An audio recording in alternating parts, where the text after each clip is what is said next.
ധർമ്മം എന്ന പുരുഷാർത്ഥത്തെ പ്രതിപാദിക്കുന്ന ദക്ഷയാഗം കഥ. മനുഷ്യന്റെ ധർമ്മം എന്താണ്?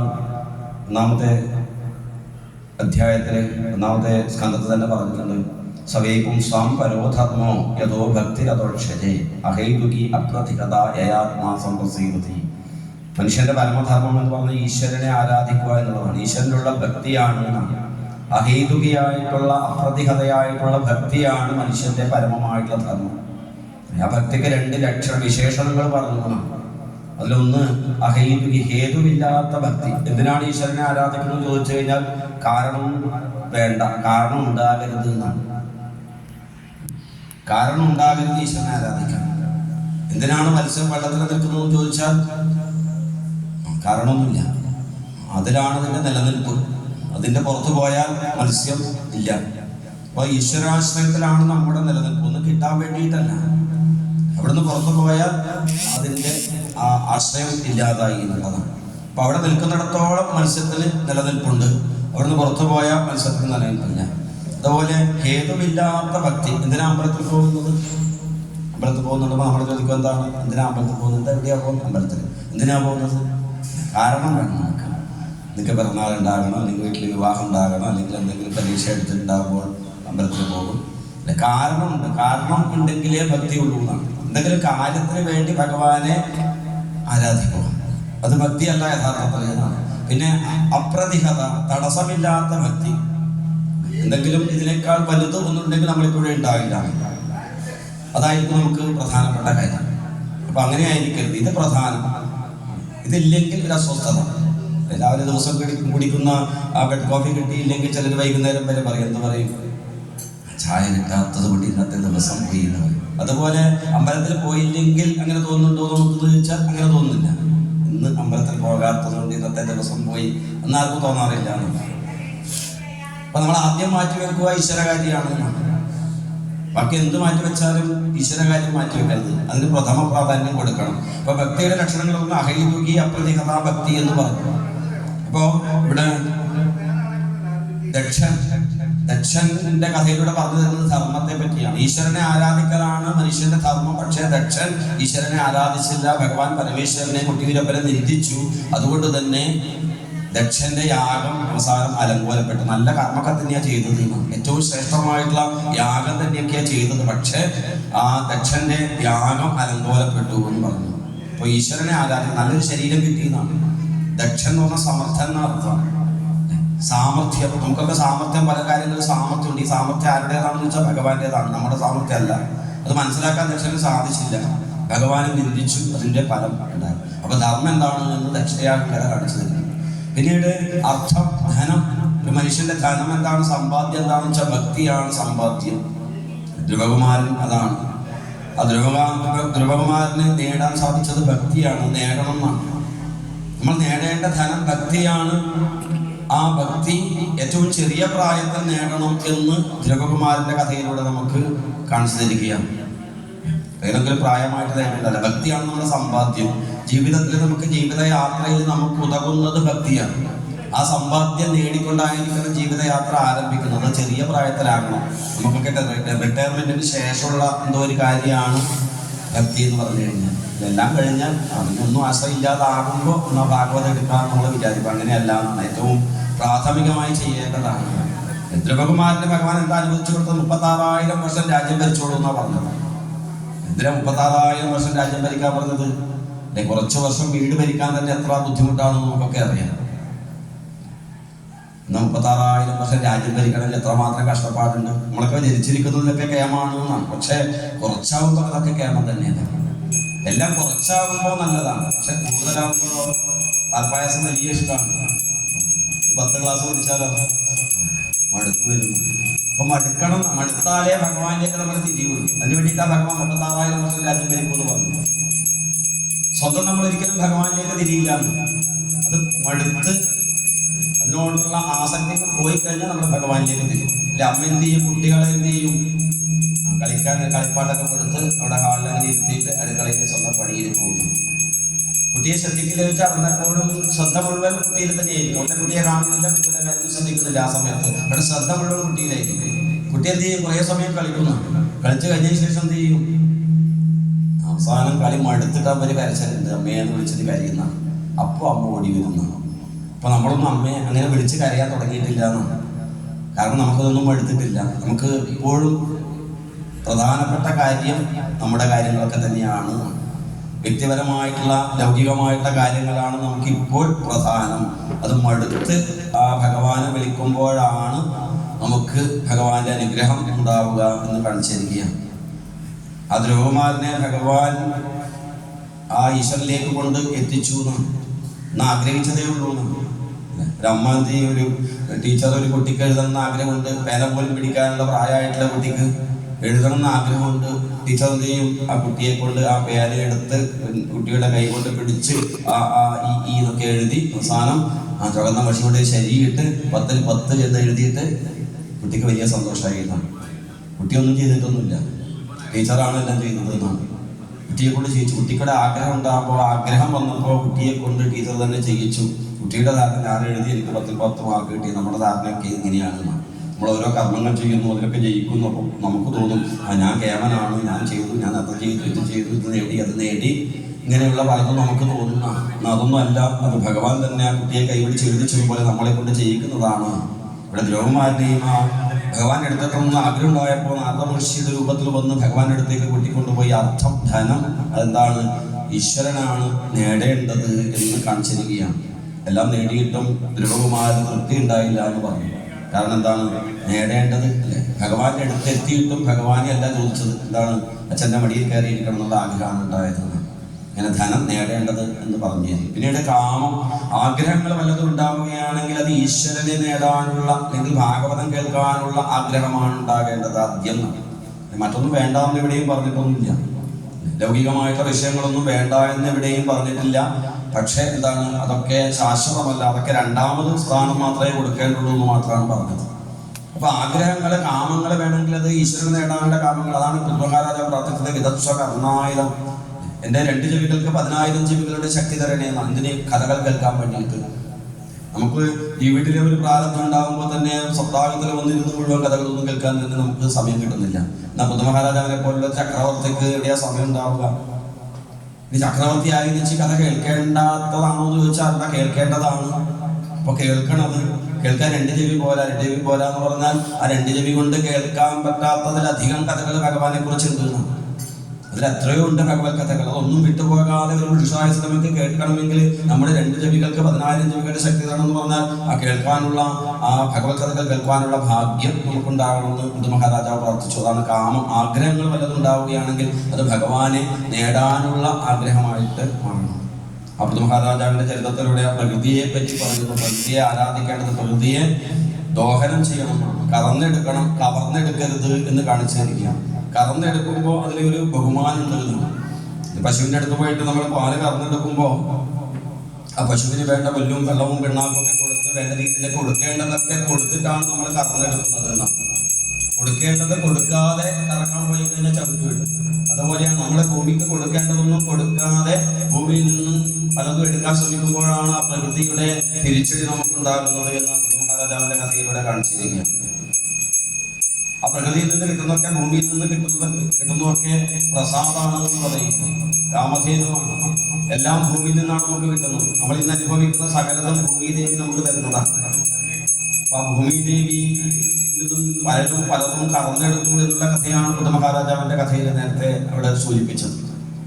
അങ്ങനെ ബുദ്ധ മഹാരാജാവ് ഭഗവാനോട് പ്രാർത്ഥിക്കുന്നതും ഭഗവാൻ എന്ത് വരാണ് വേണ്ടതെന്നും ബുദ്ധ മഹാരാജാവിനോട് ചോദിച്ച സമയത്ത് ബുദ്ധ മഹാരാജാവ് പറഞ്ഞു, എനിക്ക് വരമൊന്നും വേണ്ട, വരം വാങ്ങിയിട്ട് പോകുക എന്ന് പറഞ്ഞാൽ അങ്ങനെയായിട്ടുള്ള ബന്ധം ഉപേക്ഷിച്ച് പോകുന്നതല്ലേ എന്നാണ്.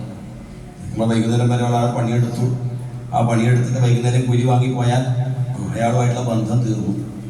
അതുപോലെയാണ് നമ്മളെന്നാണ്.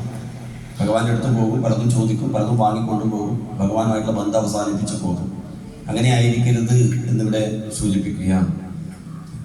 ഒരാൾ നമ്മുടെ വീട്ടിൽ പണിയെടുത്തു എന്ന് വിചാരിക്കും, വൈകുന്നേരം വരെ പണിയെടുത്തു, വൈകുന്നേരം കൂലി കൊടുത്തപ്പോൾ ഒന്നും വേണ്ട, ഞാൻ അങ്ങനെ ഉദ്ദേശിച്ചൊന്നും ചെയ്തതല്ല എന്ന് പറഞ്ഞാൽ നമ്മൾ ബുദ്ധിമുട്ടല്ലായിരിക്കും. പിന്നെ അയാൾ ഇവിടെ കണ്ടാലും ഒന്ന് ചിരിക്കേണ്ടി വരും. ഒരു കടപ്പാട് നമുക്കുണ്ടാകുന്ന. എന്നാൽ കൂലി കൊടുത്താലോ അതോടുകൂടി തീർക്കുന്നു. അതുപോലെ ഭഗവാൻ നമുക്ക് വല്ലതും തന്ന് ഒഴിവാക്കാൻ നോക്കും. നമ്മളൊന്നും ഒഴിവാക്കാൻ പാടില്ല. നമുക്ക് കുറച്ച് സാമർത്ഥ്യമൊക്കെ വേണമെന്നാണ്, ഒന്നും ചോദിക്കാൻ പാടില്ല. അപ്പൊ എന്തായി, നമ്മുടെ കാര്യത്തിൽ ഭഗവാനൊരു ശ്രദ്ധ ഉണ്ടാകുന്ന. അപ്പൊ ഇവിടെ പൃഥ്വിമഹാരാജാവ് വരം ചോദിച്ചപ്പോൾ പൃഥ്വിമഹാരാജാവ് പറഞ്ഞു വരം എനിക്ക് ആവശ്യമില്ല, വരം ചോദിച്ച് വാങ്ങി പോകുക എന്ന് വെച്ചാൽ കച്ചവടമാണ്, എന്തെങ്കിലും വാങ്ങി തിരിച്ചു പോവുക, കച്ചവടമാണ്, അതിന് ഞാനില്ല എന്ന് പറഞ്ഞു. മാത്രമല്ല എനിക്ക് അങ്ങയെ ആരാധിക്കണം എന്നുണ്ട്, പക്ഷെ ലക്ഷ്മി ദേവി അങ്ങയെ തന്നെയാണ് ആരാധിക്കുന്നത്. ലക്ഷ്മി ദേവിയാണ് എൻ്റെ സമ്പത്തിന്റെ അതിദേവതയാണ്. ആ ലക്ഷ്മി ദേവിക്ക് എങ്ങനെ നല്ല നല്ല ദ്രവ്യങ്ങൾ കൊണ്ട് ഭഗവാനെ ആരാധിക്കാൻ സാധിക്കും. പക്ഷെ എന്നെ പോലുള്ള ഗൃഹസ്ഥന്മാർക്ക്, നമ്മളെ പോലുള്ളവർക്ക് എന്തേ ഭഗവാനെ സമർപ്പിക്കാനുള്ളൂ? ദുഃഖങ്ങൾ മാത്രമേ ഉള്ളൂ, കണ്ണുനീര് മാത്രമേ ഉള്ളൂ. ആ കണ്ണുനീര് കൊണ്ടിതാ ഞാൻ ഭഗവാൻ അങ്ങയെ സമർപ്പിക്കുന്നു. എനിക്ക് എന്ത് വേണം? പിതാവ് എങ്ങനെയാണോ ഒരു കുട്ടിയുടെ ഹിതത്തെ നോക്കി നടത്തുന്നത്, ഒരു കുട്ടിയെ ജീവിതത്തിൽ കൈപിടിച്ച് നടത്തുന്നത് പോലെ, കുട്ടിക്ക് പലതും ആഗ്രഹം ഉണ്ടാവും, പക്ഷെ അച്ഛൻ മേടിച്ചു കൊടുക്കില്ല. എന്തുകൊണ്ട് മേടിച്ചു കൊടുക്കില്ല? അത് കുട്ടിക്ക് ശ്രേയസ്സുള്ളത് അച്ഛൻ മേടിച്ചു കൊടുക്കും. അതുപോലെ ഇവിടെ പൃഥ്വിമഹാരാജാവ് പറയുകയാണ്, ഞാനിനി വാശി പിടിച്ചാലും എനിക്ക് ശ്രേയസ് ഉണ്ടാക്കാത്ത വസ്തുക്കൾ എനിക്ക് തരരുത് എന്ന്. എങ്ങനെയാണോ ഒരു അച്ഛൻ മകനെ ജീവിതത്തിൽ കൈപിടിച്ച് നടത്തുന്നത്, അതുപോലെ എന്നെയും ലോകത്ത് കൈപിടിച്ച് നടത്തണം ഭഗവാനെ. എനിക്ക് ആഗ്രഹമുള്ളതൊക്കെ എനിക്ക് ശ്രേയസ് ഉണ്ടാക്കുന്നതാകണമെന്നില്ല.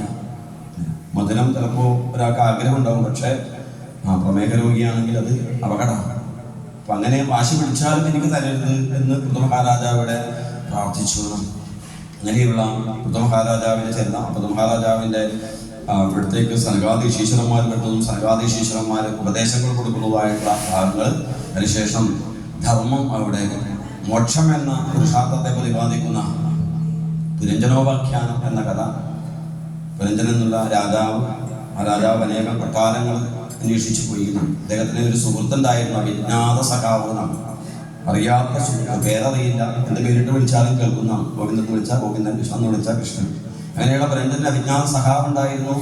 അദ്ദേഹത്തിന് കൂടുതൽ സുഖങ്ങൾ അനുഭവിക്കണമെന്നുള്ള ആഗ്രഹത്തോടു കൂടി അദ്ദേഹം ആ സുഹൃത്തിനെ വിട്ട് ആ സുഖം അനുഭവിക്കാൻ വേണ്ടി അന്വേഷിച്ച് പല വീടുകൾ അന്വേഷിച്ച് നടന്നതാണ്. 2 കാലുള്ള വീട്, അല്ലെങ്കിൽ 4 കാലുള്ള വീട്, 3 കാലുള്ള വീട്, 6 കാലുള്ള വീട്, ഇഴയുന്ന വീട്, പറക്കുന്ന വീട്, ഇങ്ങനെ പല വീടുകൾ അന്വേഷിച്ച് പോയിരുന്നാണ്. അവസാനം ഹിമവാന്റെ തെക്ക് ഭാഗത്ത് ഒരു 2 കാലുള്ള വീട് കണ്ടു. അവിടെ താമസാക്കാൻ തീരുമാനിച്ചു. അകത്തേക്ക് കയറിയപ്പോൾ അവിടെ ഒരു സുന്ദരി ഉണ്ടായിരുന്നു എന്നാണ്. എന്നെ വിവാഹം കഴിക്കുന്നു ചോദിച്ചത്, എൻ്റെ വീടാണ്, ഞാൻ പറയുന്നത് പോലെ കേട്ടാൽ എന്നെ വിവാഹം കഴിക്കാമെന്ന് പറഞ്ഞു എന്നാണ്. അങ്ങനെ വിവാഹം കഴിച്ച് ആ വീടിനെ കാക്കുന്ന 5 തലയുള്ള സർപ്പം, ഇങ്ങനെയുള്ള കാര്യങ്ങളൊക്കെ അവിടെ വിശദമായി സൂചിപ്പിക്കുന്നുണ്ട്. നമുക്ക് സമയമില്ലാത്തതുകൊണ്ട് ചുരുക്കി അനുസ്മരിക്കുന്നു മാത്രമേ ഉള്ളൂ. അങ്ങനെ അവിടെ താമസിച്ചു, കുറേ കാലം സുഖങ്ങളൊക്കെ അനുഭവിച്ചു. ആ സുന്ദരി അവിടുന്ന് പാട്ട് പാടുമ്പോൾ ഇദ്ദേഹവും പാട്ട് പാടും, അവൾ നൃത്തം വെക്കുമ്പോൾ ഇദ്ദേഹവും നൃത്തം വെക്കും. അങ്ങനെ ആ കളിക്കുരങ്ങിനെ പോലെ ആ വീട്ടിൽ ജീവിച്ചു അദ്ദേഹം എന്ന് പറയുകയാണ്. അങ്ങനെ കുറേ കാലം കഴിഞ്ഞപ്പോൾ സുഖങ്ങളൊക്കെ അനുഭവിച്ച സമയത്ത് ആ കൊട്ടാരമൊക്കെ ജീർണമാകാൻ തുടങ്ങി. അവസാനം 5 തലയുള്ള പാമ്പൊക്കെ പുറത്തു പോകാൻ തുടങ്ങി. കൊട്ടാരം ശീലമാകാൻ തുടങ്ങി. ആ കൊട്ടാരത്തെ അവനന്മാരൊക്കെ ആക്രമിച്ചു. ആ 5 തലയുള്ള സർപ്പം പുറത്തേക്ക് പോയി. ഇങ്ങനെയുള്ള കഥകൾ അവസാനം പുരഞ്ജൻ ആ കൊട്ടാരത്തിന് പുറത്തു പോകുന്ന കാര്യങ്ങളൊക്കെ അവിടെ സൂചിപ്പിച്ചു. എന്താണ് നാരദ മഹർഷി പ്രാചീന വർഷങ്ങൾ പറഞ്ഞു കൊടുക്കുന്ന ഒരു കഥയാണിത്. ആ കഥയിലൂടെ എന്താണ് നമുക്ക് പറഞ്ഞതെന്ന് വെച്ചാൽ, നമ്മളൊക്കെ ആ വിജ്ഞാന സഖാവ് ഭഗവാന്റെ കൂടെയായിരുന്നു, അപ്പോൾ സുഖമായിരുന്നു. ആ ഭഗവാനെ വിട്ട് പല വീടുകളിൽ പല ശരീരങ്ങളിലൂടെ കടന്നു പോയിരുന്നതാണ്. 4 കാലുള്ള വീട് 4 കാലുകളായിട്ട് നമ്മൾ ജനിച്ചിട്ടുണ്ട്. അതുപോലെ തന്നെ 6 കാലുകളുടെ വീട് ഷഡ്പദങ്ങളൊക്കെ ആയി നമ്മൾ ജനിച്ചിട്ടുണ്ട്. അവസാനം ഹിമവാന്റെ തെക്കുഭാഗത്ത്, അതായത് ഭാരതഭൂമിയിൽ 2 കാലുകളുടെ ഒരു വീട് കണ്ടു, ഈ ശരീരം കണ്ടു എന്നാണ്. ഈ ശരീരത്തിന് 9 ദ്വാരങ്ങൾ, 9 കോട്ടകളുണ്ട്. അതിൽ 9 ദ്വാരങ്ങളുള്ള വീട്, നവദ്വാരേ പരേദേഹിയും, അങ്ങനെ 9 ദ്വാരങ്ങളുള്ള ഈ ശരീരത്തിൽ കന്നു. ഈ ശരീരത്തിൽ വന്നതോടുകൂടി ആ ബുദ്ധിയുടെ അടിമയായിട്ട് മാറിയെന്നാണ്. അതാണ് ആ സ്ത്രീയുടെ അടിമയായിട്ട് മാറിയെന്ന് പറഞ്ഞത്. നമ്മുടെ ബുദ്ധിയുടെ അടിമയാണ്, മനസ്സിന്റെയും ബുദ്ധിയുടെയും അടിമയാണ്. ബുദ്ധി പറഞ്ഞാൽ ഇവിടെ ഇരിക്കും, ബുദ്ധി പറഞ്ഞാൽ ഇവിടെ എഴുന്നേറ്റ് പോകും. ബുദ്ധി പറയുന്നത് പോലെ ചെയ്യുന്ന, ഉറങ്ങാൻ തോന്നിയാൽ അങ്ങ് ഉറങ്ങും. ഇന്ത്യ എന്താണ് നമ്മളെപ്പോൾ ചെയ്യുന്നത്? നമ്മുടെ ബുദ്ധിയുടെ അടിമയാണ്. അതുപോലെ അതുകൊണ്ടാണ് പറഞ്ഞത്, ആ സുന്ദരി പാട്ട് പാടുമ്പോൾ അദ്ദേഹവും പാട്ട് പാടി, നൃത്തം വെക്കുമ്പോൾ അദ്ദേഹവും നൃത്തം വെച്ചു എന്നൊക്കെ പറഞ്ഞത്. അങ്ങനെ ആ സുഖങ്ങൾ, ആ സുന്ദരിയുമായി ചേർന്ന് സുഖങ്ങളൊക്കെ അനുഭവിച്ചു. നമ്മുടെ ജീവിതത്തിൽ അനുഭവിക്കുന്ന സുഖങ്ങളാണ് അനുഭവിച്ചത്. അങ്ങനെ സുഖമൊക്കെ അനുഭവിച്ച് അവസാനം ആ കൊട്ടാരം ജീർണമാകാൻ തുടങ്ങി. നമുക്ക് ജലാനരകൾ തരുന്നത് പോലെ അവസാനം 5 തലയുള്ള സർപ്പം പുറത്തേക്ക് പോയി. അതായത് നമ്മുടെ പഞ്ചപ്രാണൻ പുറത്തേക്ക് പോയി. അവസാനം ആ തനിക്ക് നഷ്ടപ്പെട്ട അവിജ്ഞാത സഖാവിനെ കാണുന്നത് ആണ് പിന്നീട് പറയുന്നത്. ആ കണ്ടു ആ സഖാവിനോട് ചേർന്നപ്പോൾ വീണ്ടും ആ പഴയ സുഖം തിരിച്ചു കിട്ടിയെന്നാണ്. ജീവന്റെ യാത്രയെ പറ്റിയാണ് പറഞ്ഞത്. ഒരു ജീവൻ ആ ഈശ്വരനിൽ നിന്ന് വിട്ട് ഒരു ശരീരം സ്വീകരിച്ച് ആ അനേക ശരീരങ്ങളുടെ പല സുഖങ്ങളും ദുഃഖങ്ങളും ഒക്കെ ഇങ്ങനെ അനുഭവിച്ചുകൊണ്ട് ആ സംസാര യാത്ര നടത്തി അവസാനം ഈശ്വരനോട് ചേരുന്നു. അപ്പോഴാണ് ആ സ്വസ്ഥത, സമാധാനം, ആനന്ദമൊക്കെ ഉണ്ടാകുന്നത് എന്നിവിടെ കാണിച്ചു തരികയാണ്. അതാണ് ആ ജീവൻ ഈശ്വരനുമായി ചേരുമ്പോഴാണ് മുക്തി അല്ലെങ്കിൽ മോക്ഷം, അതായത് സ്വാതന്ത്ര്യം, എല്ലാ സർവ്വവിധ ദുഃഖങ്ങളിൽ നിന്നുള്ള മോചനത്തെയാണ് മുക്തി എന്ന് പറയുക പുരാണങ്ങളിൽ. എല്ലാവിധ മോഹങ്ങളുടെ ക്ഷയം എന്ന് പറയും. മോഹങ്ങളാണ് നമ്മളെ കൊണ്ട് പലതിൻ്റെയും പിന്നാലെ ഓടിപ്പിക്കുന്നത്. അത് വേണം, ഇത് വേണം, ഇങ്ങനെയുള്ള പലതിൻ്റെയും പിന്നാലെ നമ്മളിങ്ങനെ ഓടും. ഇപ്പോൾ കിട്ടുമ്പോൾ സുഖം, കിട്ടാതിരിക്കുമ്പോൾ ദുഃഖം. ഇതാണ് ജീവിതത്തിലെ ദുഃഖം എന്ന് പറഞ്ഞാൽ. ഈ മോഹങ്ങൾ എപ്പോഴാണ് തൃപ്തിയാവുക എന്നൊന്നും ജീവിതത്തിലില്ല. തൃപ്തിയാകുമ്പോഴാണ് സുഖം. എന്തിന്റെ പിന്നാലെ ഓടിയാലും ആത്യന്തികമായ തൃപ്തി നമുക്കില്ല. ഈ ഓടിക്കൊണ്ടിരിക്കുന്നിടത്തോളം ദുഃഖമായിരിക്കും നമ്മൾ. ഇപ്പൊ മോഹങ്ങൾ ക്ഷയിക്കുമ്പോഴാണ് മോക്ഷം, തൃപ്തിയാവുക, നേടേണ്ടത് നേടി, കിട്ടേണ്ടത് കിട്ടി എന്നുള്ള തോന്നൽ നമ്മുടെ ജീവിതത്തിൽ എപ്പോഴാണോ ഉണ്ടാകുന്നത് അപ്പോഴാണ് സുഖം എന്നുള്ള അവസ്ഥ ഉണ്ടാകുന്നത്. അതിനാണ് ഇവിടെ മോക്ഷം, എല്ലാ ദുഃഖങ്ങളുടെയും നിന്നുള്ള മോചനം, മോക്ഷം എന്ന് പറഞ്ഞത്. അതിനെ മോക്ഷം എന്ന പുരുഷാർത്ഥത്തെ പ്രതിപാദിക്കുന്ന രഞ്ജനോപാഖ്യാന കഥ കൂടി പറഞ്ഞിട്ടാണ് അവിടെ ചതുർത്ഥസ്കന്ധം സമർപ്പിച്ചത്. പിന്നീട് പഞ്ചമസ്കന്ധത്തിൽ പ്രിയവ്രതൻ, സ്വയംഭൂമിയുടെ പുത്രനായിട്ടുള്ള പ്രിയവ്രതന്റെ ചരിത്രം, പ്രിയവ്രതന്റെ പുത്രനായിട്ടുള്ള അഗ്നീന്ദ്രൻ, അഗ്നീന്ദ്രന്റെ പുത്രനായിട്ടുള്ള നാഭി, നാഭിയുടെ പുത്രനായിട്ടുള്ള ഋഷഭൻ, ഋഷഭദേവന്റെ ഉപദേശം, ഋഷഭദേവന്റെ മൂത്തപുത്രനായിട്ട് ഭരതൻ, ആ ഭരതന്റെ ജീവിതം, ആ ഭരതന്റെ ജീവിതത്തിൽ ഒരു മാനുമായിട്ടുണ്ടായ സംഘം കൊണ്ട് അവസാനം മാനായിട്ട് ജനിച്ചതും ആ ശരീരം ഉപേക്ഷിച്ച് ഒരു ബ്രാഹ്മണന്റെ പുത്രനായിട്ട് ജനിച്ചതും ആ ജന്മത്തിൽ വെച്ച് അദ്ദേഹത്തിന് ഭദ്രകാളി ദേവിയെ കാണാനുള്ള ഭാഗ്യം ഉണ്ടായതും ഭരതനെ വധിക്കാൻ ശ്രമിക്കുന്ന സമയത്ത് ഭദ്രകാളി ദേവി അവതരിച്ച് ഭരത മഹാശയനെ രക്ഷപ്പെടുത്തുന്നതുമായിട്ടുള്ള ഭാഗങ്ങൾ അവിടെ കൊല്ലാൻ കൊണ്ടുപോയി. ആ ഭദ്രകാളി ക്ഷേത്രത്തിലേക്ക് കൊണ്ടുപോയ സമയത്ത് ആർക്കും ഭയം ഉണ്ടായിരുന്നില്ല. ഭരത മഹാശയന് യാതൊരു തരത്തിലുള്ള ഭയവും ഉണ്ടായിരുന്നില്ല. എന്തുകൊണ്ട് ഭയം ഉണ്ടായിരുന്നില്ല? അതായത് ഭയം നമുക്ക് ഉണ്ടാകുന്നത് എന്തുകൊണ്ടാണെന്ന് വെച്ചാൽ നമ്മുടെ ആ ഈശ്വരൻ നമ്മുടെ ഉള്ളിൽ ഉണ്ട് എന്നുണ്ടെങ്കിൽ നമുക്ക് ഭയം ഉണ്ടാകില്ല എന്നാണ് പറയുന്നത്. അപ്പോൾ കാലം വന്ന് വിളിച്ചാൽ നമുക്ക് ഭയം ഉണ്ടാകില്ല. കാലാരി എൻ്റെ ഉള്ളിൽ കുടികൾക്ക് മൂലം അല്ല, കാലാരിയായിട്ടുള്ള ആ കൊട്ടിയൂരപ്പൻ, കാലനെ ഗ്രഹിച്ച ആളാണ് കൊട്ടിയൂരപ്പൻ. ആ കാലാരിയായിട്ടുള്ള കൊട്ടിയൂരപ്പൻ നമ്മുടെ ഓരോരുത്തരുടെയും ഹൃദയത്തിലുണ്ടെങ്കിൽ കാലം വന്ന് വിളിച്ചാലും ഭയം ഉണ്ടാകില്ല. കാരണം കാലനെ കൊന്നയാളാണ് ഭഗവാൻ എന്നാണ്. അങ്ങനെ യാതൊരു ഭയവും ഉണ്ടായില്ല. ഭാഗവത് തന്നെയാണ് നമുക്ക് പറഞ്ഞു തരുന്നത്. ആ ഭയമില്ലാത്ത ഒരവസ്ഥയിലേക്ക് നമ്മളെ എത്തിക്കുക. മരണമാണ് ഏറ്റവും വലിയ ഭയം എന്നാണ്. ആ ഭയത്തെ പോലും അവസാനം പരീക്ഷത്തിനോ തന്നെയാണ് സംഭവിച്ചത് എന്നാണ്. മരണഭയം നീങ്ങിയെന്നാണ്. 7 ദിവസം ഭാഗവതം കേട്ടിട്ട് പരീക്ഷത്തിന് നക്ഷത്രം കടിച്ച് പരീക്ഷത്തിന് മടിക്കാതിരുന്നില്ല, നക്ഷത്രം കടിക്കുകയൊക്കെ ചെയ്തു എന്നാണ്. പക്ഷെ കടിക്കുന്നതിന് മുമ്പായിട്ട് അദ്ദേഹത്തിന് ഭയം എന്നുള്ള ഭാവത്തെ വിട്ടു എന്നാണ്. യാതൊരു ഭയവും ഇല്ലാതെ മരണത്തെ എങ്ങനെ സന്തോഷത്തോടുകൂടി ആനന്ദത്തോടുകൂടി ഭരിക്കാമെന്നാണ് ഭാഗവതം നമുക്ക് കാണിച്ചു തരുന്നത്. ഒരു ഭയവുമില്ലാതെ ജീവിതത്തിലെ പ്രശ്നങ്ങളെയും പ്രതിസന്ധികളെയും എങ്ങനെ തരണം ചെയ്യാമെന്നാണ് ഭാഗവതം നമുക്ക് പറഞ്ഞു തരുന്നത്. ആ ഭരതസ്വാമിയുടെ കഥയിലൂടെ അതും കൂടി നമുക്ക് പറഞ്ഞു തന്നു. കലന്റെ മുന്നിൽ വരിഞ്ച് കുലിങ്ങിടാൻ ഞാൻ കലാരി എൻ്റെ ഉള്ളിൽ കുടികൊള്ളുക മൂലം. കാലം വന്ന് വിളിച്ചാലും ഭയമില്ലാത്തൊരവസ്ഥ, ആ അവസ്ഥയാണ് ഭാഗവതം നമുക്ക് തരുന്നത് എന്ന് പറഞ്ഞുകൊണ്ട് ആ ചരിത്രം അവിടെ ഓർപ്പിച്ചു. അതിനുശേഷമാണ് അവിടുന്ന് ആ ഭദ്രകാളി ക്ഷേത്രത്തിൽ നിന്ന് ഭദ്രകാളി രക്ഷിച്ചപ്പോൾ ജഡഭരതസ്വാമി അവിടെ നിന്ന് ഇറങ്ങി നടക്കുന്നതും ഇക്ഷുമതി നദി തീരത്തുകൂടി നടക്കുന്ന സമയത്താണ് സിന്ധു സൗവീര രാജ്യങ്ങളുടെ രാജാവായിട്ടുള്ള രഘുഗണൻ കപിലാശ്രമത്തിലേക്ക് ആത്മജ്ഞാനം നേടാൻ വേണ്ടിയിട്ട് പല്ലക്കിൽ പോകുന്നത് കണ്ടത്. ആ പല്ലക്കെടുക്കുന്നയാൾക്ക് ചെറിയ അസ്വാസ്ഥ്യമുണ്ടായി, ഒരാളെ കൂടി ആവശ്യമുണ്ടായിരുന്നു. അങ്ങനെ പുതിയൊരാളെ അന്വേഷിച്ച് നടക്കുന്ന സമയത്താണ് നല്ല ആരോഗ്യമുള്ള ആ ജഡഭരതസ്വാമിയെ നടന്നു പോകുന്നതായിട്ട് കണ്ടത്. ആ പല്ലക്ക് ചുമട്ടുകാർ അദ്ദേഹത്തെ കൂടി കൂട്ടി ആ പല്ലക്കിൻ്റെ കാലുകളൊക്കെ ചുമലിച്ച് എടുത്തു വെച്ച് കൊടുത്തു. അവിടുന്ന് അദ്ദേഹം നടക്കാൻ ആരംഭിച്ചു. അങ്ങനെ നടക്കാൻ ആരംഭിച്ച സമയത്ത് ഒരു പ്രത്യേക രീതിയിലാണ് അദ്ദേഹം നടന്നത് എന്നാണ്. കാരണം അദ്ദേഹത്തിന് ഈ ജ്ഞാനിയാണ് അദ്ദേഹം, സകല ചരാചരങ്ങളിലും കുടികൊള്ളുന്നത് ഈശ്വരനാണ് എന്നുള്ള ഭാവം അദ്ദേഹത്തിനുണ്ടായിരുന്നു. അതുകൊണ്ട് വഴിയിൽ ഏതെങ്കിലും ഒരു ജന്തുവിനെ കണ്ട അദ്ദേഹം ചെയ്യുന്ന വെച്ചാൽ കാലെടുത്ത് അപ്പുറത്ത് വെക്കുന്ന. ഈ സന്യാസിമാരൊക്കെ അങ്ങനെയാണ്, വെള്ളമൊക്കെ അരിച്ചിട്ടേ കുടിക്കുള്ളൂ. കാരണം ജന്തുക്കൾക്ക് ഹാനി ഉണ്ടാകാൻ പാടില്ല, ഹിംസ ചെയ്യാൻ പാടില്ല. പത്മാക്ഷമാലാമത ജന്തുമാർജനം നാരായണ മഹർഷിമാരെ പറ്റിയൊക്കെ പറയുമ്പോൾ പറയും ഇവിടെ ജന്തുമാർജനം. ചൂല് പോലുള്ള ഒരു സാധനം കയ്യിൽ കൊണ്ടാൽ നടക്കുക അവരെന്നാണ്. വഴിയിലുള്ള എന്തെങ്കിലും ജീവികളുണ്ടെങ്കിൽ അതിനെയൊക്കെ മാറ്റിയിട്ടേ നടക്കും. അദ്ദേഹം എന്ത് ചെയ്തു, ഈ പല്ലക്ക് ചുമലെടുത്ത് വെച്ച് നടക്കാൻ തുടങ്ങിയ സമയത്ത് മുന്നിൽ എന്തെങ്കിലും ഒരു ഉറുമ്പിനെ കണ്ടാൽ കാലെടുത്ത് അപ്പുറത്തേക്ക് വെക്കുന്നു. പല്ലക്ക് ചുമക്കുന്ന 4 പേരും ഒരേപോലെ ചുമന്നില്ലെങ്കിൽ ബുദ്ധിമുട്ടാണ്. വഴിയിൽ എവിടെയെങ്കിലും ഒരു ചിലന്തി വല കെട്ടിയിട്ടാണ് ഒന്ന് കുനിഞ്ഞങ്ങ് നടക്കുന്നത്. അപ്പൊ എന്തായി, ആ വല പൊട്ടിക്കഴിഞ്ഞാൽ ചിലന്തിക്ക് എത്ര വിഷമുണ്ടാകും? നമ്മുടെ വീട് ആരെങ്കിലും തകർത്തില്ലെങ്കിൽ നമുക്ക് എത്ര വിഷമുണ്ടാകും? ആ ജീവിയുടെ വിഷമം എന്താണെന്ന് മനസ്സിലാക്കിയ ആളായിരുന്നു, ജ്ഞാനിയായിരുന്നു അദ്ദേഹം. ആ പലക്കിലിരിക്കുന്ന രഘുഗണ മഹാരാജാവിന് അസ്വസ്ഥായി അദ്ദേഹത്തിന് ദേഷ്യം വരുന്നതും അദ്ദേഹം ശകാരിക്കുന്നതും ആ സമയത്ത് രഘുഗണ മഹാരാജാവിനെ ഉപദേശിക്കുന്നു ഭരതസ്വാമി. ആ ജന്മത്തിൽ ആദ്യമായിട്ട് അദ്ദേഹം ഒരാളോട് സംസാരിക്കുന്നു. അത് രഘുഗണ മഹാരാജാവിനുള്ള ഉപദേശമാണ്. ആ ഭാഗങ്ങളൊക്കെയാണ് ഇനി നമുക്ക് വിസ്മരിക്കാനുള്ളത്. അടുത്ത പ്രഭാഷണത്തിൽ വിസ്മരിക്കാം. സർവത്ര ഗോവിന്ദ നാമ സങ്കീർത്തനം ഗോവിന്ദ ഗോവിന്ദ. പ്രഭാത ഭക്ഷണത്തിനുള്ള ഇടവേളയാണ്. ഇവിടെ മധുരവും തീർത്ഥവും പ്രസാദമായിട്ട് വാങ്ങിയിട്ട് പ്രഭാത ഭക്ഷണത്തിനായിട്ട് സർവത്ര ഗോവിന്ദ നാമ സങ്കീർത്തനം ഗോവിന്ദ ഗോവിന്ദ.